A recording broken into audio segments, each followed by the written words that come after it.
this is not a cooking recipe. This is to present the carrots in a nice, not classical fashion, but something a little bit fancy.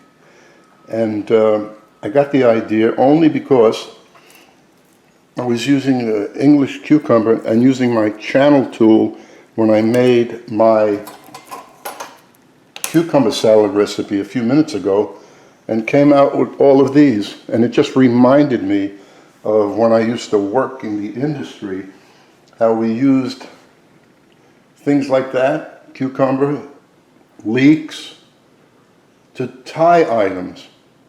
So all you do is boil. I boil this until it's limp like that. And I made a knot because I didn't think one of these would be long enough to come around the carrots. So there's the knot, and put that on the knot. Let's see if this comes together the way I want. Of course it will. And make believe you're tying your shoelaces, and tie them, tie it, and let's see if I can make a little bow. Here's somewhat of a bow.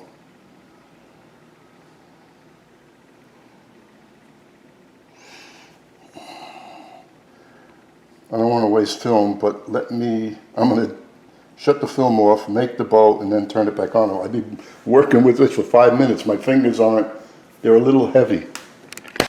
See, I have thick fingers. If they were thinner, like a lot of the Japanese chefs I used to work with, they had smaller fingers. They would have to do delicate work so easily. Anyway, there it is. It's tied. It's in a bow.